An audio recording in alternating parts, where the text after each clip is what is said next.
Hey, what's everybody? How you guys doing today? My name is Danny Farrar. I'm the CEO and founder of Soldier Fit, and I'm also the president and founder of Platoon 22, a nonprofit that exists to combat veteran suicide by ensuring that we provide best-in-class transitional support to the American warfighter as they transition out of their time in the service back into their respective communities. I was beyond pumped to be asked to come in here and talk to you guys today a little bit about trauma, a little bit about PTS or post-traumatic stress, and to have conversations with you guys to try to remove stigmas from what we have in this country, which is huge stigmas about mental health. Now, before I talk to anybody about anything, I always think it's important for me to lay a little bit of a groundwork for the foundation of why maybe you guys should take a few minutes to listen to me.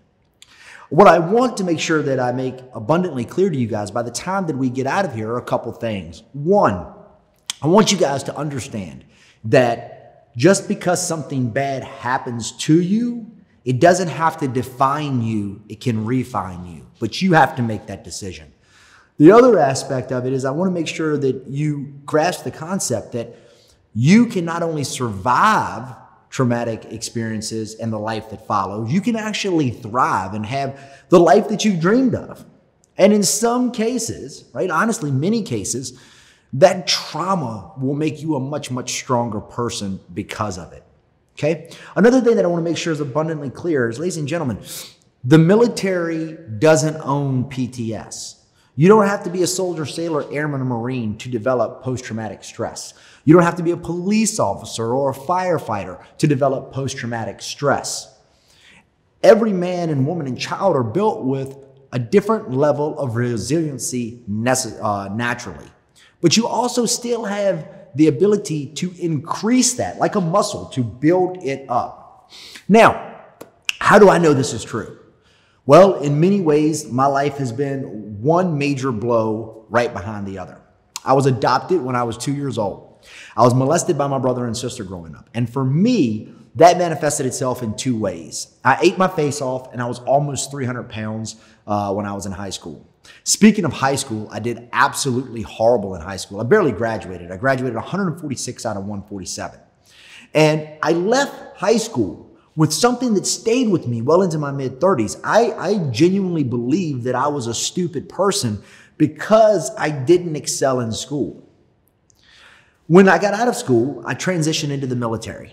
And I volunteered to go and be an infantry paratrooper. I spent 8 years in the United States Army.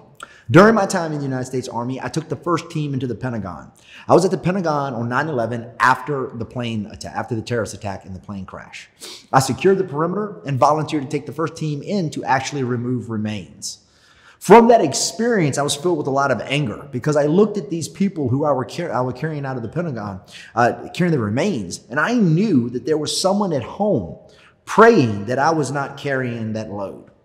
And I knew that these men and women who I was finding in bits and pieces and finding seatbelts from the plane and finding birthday cards and teddy bears, I knew that these people had done nothing but simply wake up that day and decide to go to work or decide to take a family vacation or decide to go visit relatives.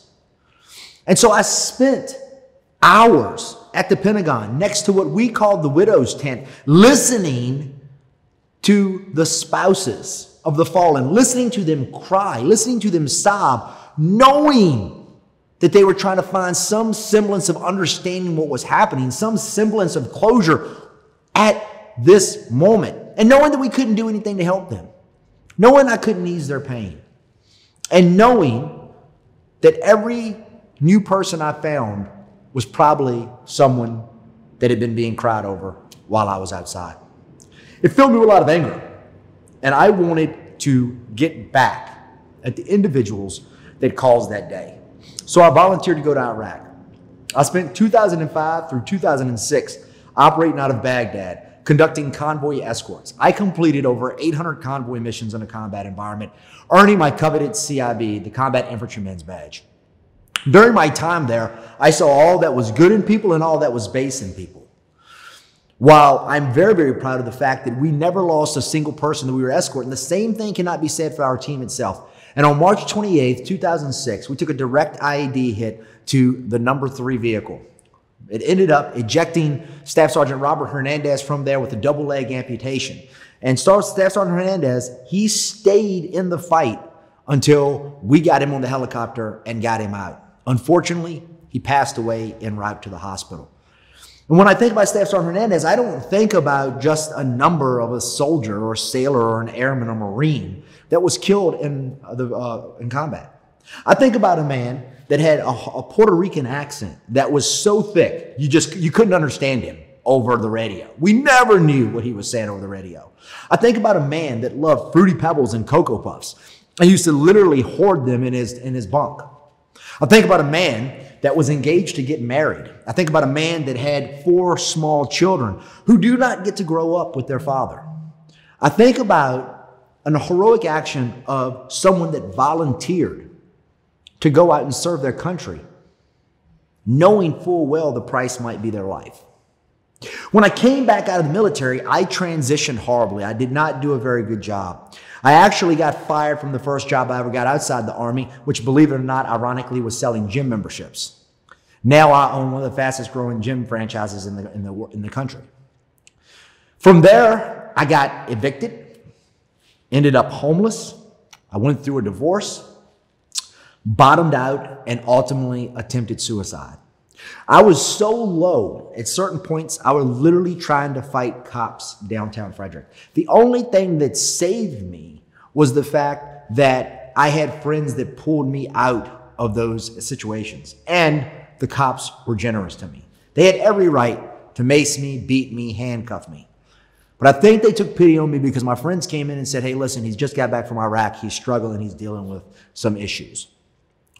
From there, once I attempted suicide, I spent my next 3 days locked up in the psych ward. And how did I end up in that position of attempting suicide to begin with? Well, I went out to a bar one night, and I'm out there, and this is before I knew a lot of people in Frederick, and I'm at this bar, and I'm looking around me, and I see all of these people that are happy, that are smiling. At least that's what I saw. And this is before I understood and realized that people wear masks.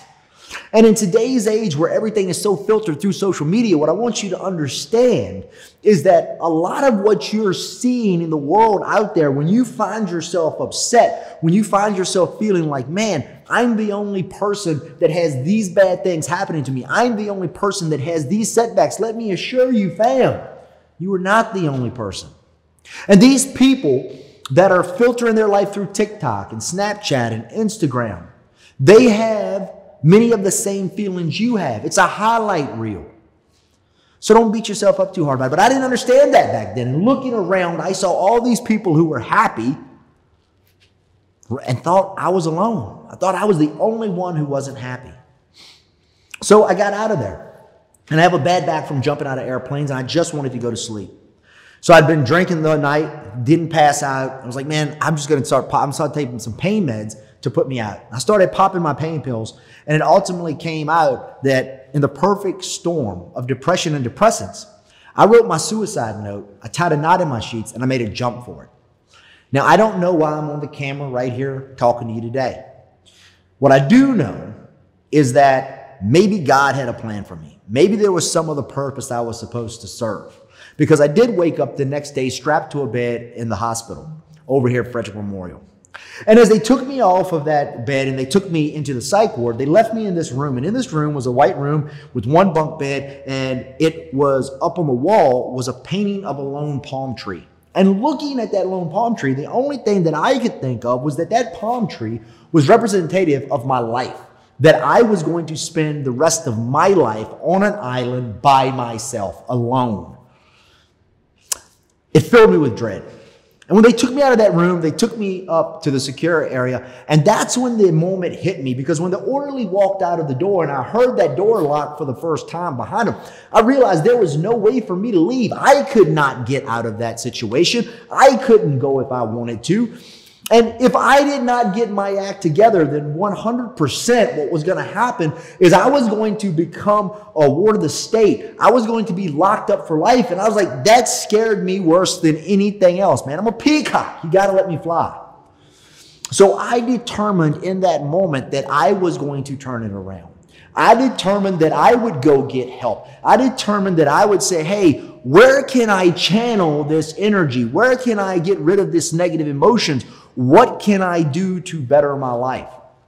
And so for me, I turned to martial arts and fitness. And I turned to counseling. And I started to unpack all of the things that had happened to me in my life. I started to come to the realization that those things had happened to me. But I ultimately had to make a decision about how I would react to them. Each and every one of you may have a very, very good reason to be where you are today. But my question for you is, why don't you find a very, very good reason to go somewhere else? You do not have to stay stuck. And I talk about this to veterans all the time. We want to talk about statistics. When we look at the wars in Iraq and Afghanistan, our nation has been at war for over 18 years. It is the longest tenured war in our country's history. Over that time, we've lost 3,896 men and women to direct combat action. We've had over 54,000 men and women sustain injuries from their time in combat. At the rate of 22 veterans committing suicide per day, in that same time frame, we've had over 124,000 veterans commit suicide right here at home, die by their own hands. And there was a point in time where there was a step back where they said, okay, now the number is 20. But in light of what has happened in COVID, we've seen that number skyrocket up. We're seeing reports that it's anywhere from 22 all the way up to 40 veterans a day committing suicide. When we look at what's happened to the civilian population, of dealing with the ramifications of trying to fight COVID and the isolation that's come up there. We've seen things like drug overdoses are up dramatically. Domestic violence is up 700% around the globe. The crisis call centers are inundated and you can't get through. The difficulty in finding a counselor for you to actually be able to go talk to. Right now, the world is ripe for stress. The world is ripe for panic. The world is ripe for people to find themselves in a compromised mental health state. And while counseling is vital and important, and if you have dealt with trauma, I cannot stress to you enough, it is not a sign of weakness to ask for help. Weakness is refusing to ask for help because you're being led by your pride. Your ego is telling you that you don't need help. And let me tell you right now, every man and woman and child on planet Earth needs help to get where they want to go. It's been said, if you want to go fast, go alone. But if you want to go far, go together. So if you need help, raise your hand. Find that friend that you can talk to. Find that counselor you can talk to. Talk to your teacher. Talk to your parents. But talk to somebody. Don't bottle it all up. Because as you bottle it up, we just start putting layers on it and layers on it. And eventually you get to a point where there's so many things stacked on top of what is really bothering you that you're lashing out at other people in your life for things they haven't done. And you can't get it because it's covered. Talk. Have those conversations. You know, that's what you do when you get help, but there's still a very, very vital part of this that you have to understand for yourself. Things that happen to you, believe it or not, they're not good, they're not bad, they're just the things that have happened to you. When I talk about molestation, good or bad, it happened. It is what it is. What will make it even more dramatic and traumatic is if I don't decide to process it. If I don't decide to say, this is not going to define my life, I am not going to use this as an excuse to continue to make bad decisions. We are all people. We all make mistakes. But if you make the same mistake twice, you made an active decision to do it. You're not learning the lesson from the first time. I want you all to understand this. The reality of life is that life is always going to be challenging. Everyone thinks that I can get to a certain point and I can make it. And once I make it, everything's going to be good. But as you start to up your game, you are going to have new stressors. It was a stressor for me to open one gym. It was another stressor for me to be at 5 gyms. It's another stressor to be at 10 gyms. It was another stressor to be operating gyms, an industry that was absolutely decimated by COVID during the national pandemic. You will never find the place where you will be trauma-free. You will never find the place where you will be problem-free. So what ultimately has to come out of this is you have to make a commitment to yourself, to those that are around you, that you are willing to put in the work when you need to. You're willing to raise your hand and say, hey, I need a little bit of a help. You're willing to say, I am going to focus on what is good.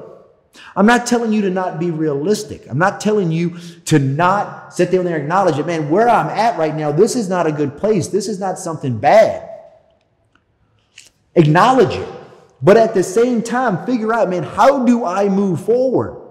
What is the desired outcome that I want, and how do I get there? And focusing on the negative things that happen to you do not get you there.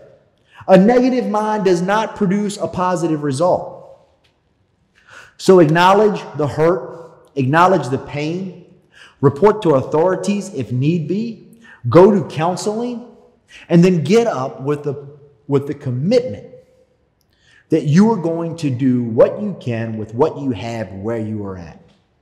And if you do that, I absolutely promise you that you will have the ability to move beyond anything that happens to you. I have went through thing after thing after thing. Life has knocked me down multiple times. And I will always have the ability to get back up. Once I learned that I need to process the trauma, I need to ask for help when necessary.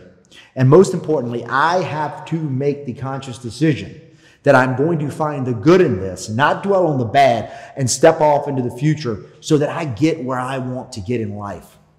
I want to leave you guys with this thought. Never make a permanent decision to a temporary problem. And ladies and gentlemen, every problem is temporary. Every one of them. Every problem has a shelf life. It will be solved. It will move on. I almost made a permanent decision. Luckily, for the grace of God, it didn't go through. But if my attempt to make a permanent decision had been successful, my two beautiful little daughters wouldn't be here today. Soldier Fit, helping thousands of people get in shape and be healthy, wouldn't be here today. Because back then, all I could see were the trees. I couldn't even see there was a forest. I want you guys to realize and know this in your heart, that no matter what happens to you, you have the ability to overcome. No matter what happens to you, you have the ability to have a successful and happy life. But you must make the decision, and you must ask for and accept help when it's needed. Guys, if you have any other questions about anything in regards to veteran suicide, PTS, trauma, what have you, feel free to check out our website, platoon22.org, or my line is always open to anybody in need. Danny, D-A-N-N-Y, at soldierfit.com. I appreciate you guys giving me a few minutes of your time. I hope you took something away from this. And if you did, friends, then make sure you share it with a friend. Until next time, guys, have a great day. Bye.